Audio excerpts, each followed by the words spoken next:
Gipahit mga kaigsunan. Kay dili na mo daog kung wala gipahit ko sa man. Gipahit na ito ng kinabuhi. Atong gipahit ang kinabuhi. Tama. Kay dunay mga struggle, mga pagsulay na ato na ato pagpag. Ilan ang 16, siguro 33 sa buwan. Sultihan ko kamo, madinis kalibutan, kamo dunay mga alantuson, mga kasakit. Kung si Cristo, apan, sumali kamo, kay gidaog ko ng kalibutan. Unang worship song nga, dead. Kung imo karon nanong gitawag mo na siya dead. Kung sa may ipasabot, kamatayon. Pero ang ibang sumbaron ang mataglit na, dunay buti pasabot. Ako rin balito ni Ikson, sa kapastor na ako amigo, nakawali siya ko sa Iloilo. Paglubong nila na Ikson, nagto sementeryo, at sunod nila, nakabutang ang karatula, destobalan, kading suot sementeryo. Ingon pa dito, kami subong. Paggawas nila, napagibutang ni Dusluyo, Kolidya, kamo, Dason. Ang magpatay pagsuto to, sa kami karon patay na. Paggawas sa naglubong sa, kamo na po sunod. Uli ang kinabuhi na ito iksuon, temporaryo na, doon na tayo kibugno, doon ay mga trials. Ewan si Pablo, ikaduhan po rito 4:17. Kay kining magaan o lumalabay na magpasakit, maamang giatugang karon dili ikatandi sa dako kayong ganti dito niya sa langit. Kami wala masalig sa mga butang makita. Kami nagsalig sa mga butang na dili makita. Kung sa mga dili makita, maunang hinagiban sa usa ka tawo nga mudaog inig namatay. Naman, usa ka hinagiban ang atong pagtuo. Hebreano 11:6. Kay kung walang pagtuo, dili mahitabo ang pagpahimuot kadto sa Dios. Sa Apostol Juan ningon, unang Juan 5:4. Ay ang gianak sa Dios ibabaw yuta, udaog, ug ang pagdaog mao kini ang atong pagtuo. Sa Biblia, pagkakadhan ng klases pagtuo. Pero ang pinakahinatudan ko na igsuon, nga ang atong kinabuhi, inigkamatay na to, doon na tayo paglaom na magkahimutas pagbangon. Dili lang kay pagtuo na pag-ipinaka. At sabi ni, Galatia 5:6. Ay ang pagkatinuli o ang pagkadili, tinuli, dili magpulos.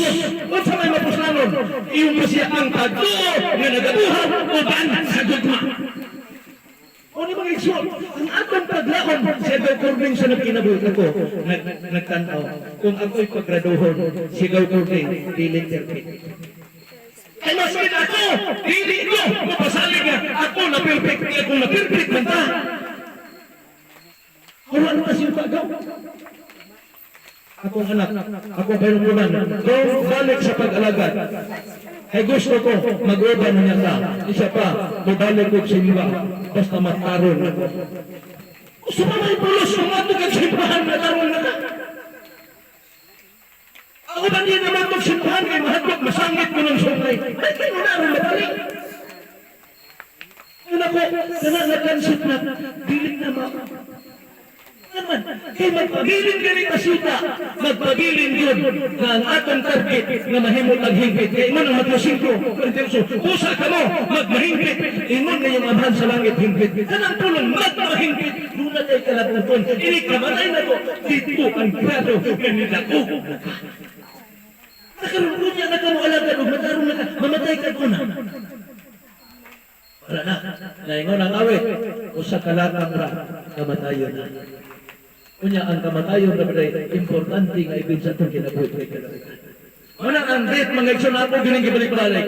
Literally, headline of our base in line. Isulti na sa mga 14.5. Ingon pa sila, kay dunay, gibutang na, balakit gagit na malabang, o mamatay na gid siya. Morning imong deadline, mamatay na ka. Nakhibaw ka kanusa, wala. Manaman, maski sa Mr. Bit, 32 ko salmo, sa kahibay ako Ginoo, kanusa ko mamatay.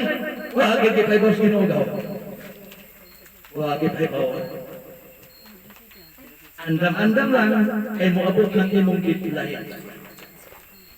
Hurot ng imong mga adlaw.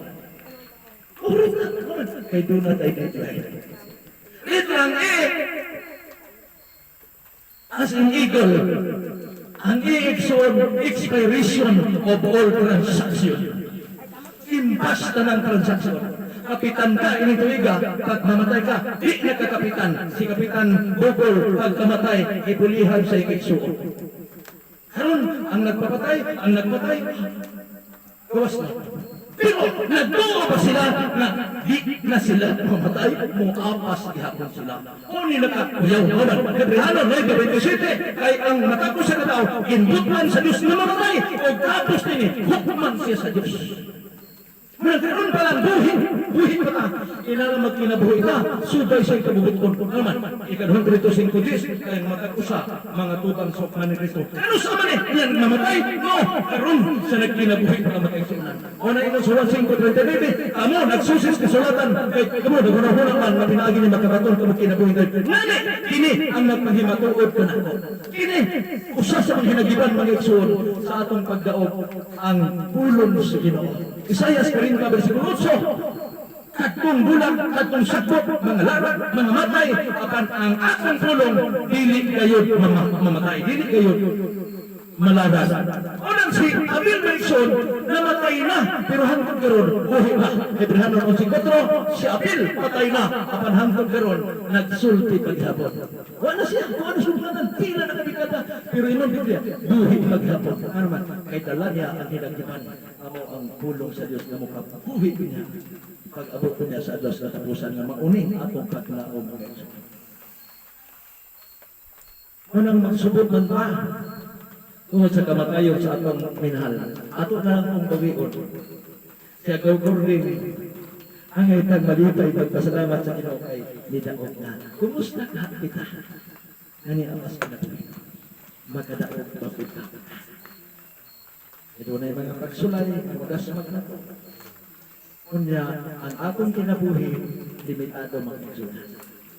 Unang karong gabi, nagkinahanglan tag hinagiban sa kadaugan. Ano sa man Unang Pedro 4:8, ngayon si Pedro. Batuni nga mainiton, labaw sa tanan, ang gugma. Kaya batuni, labaw sa tanan.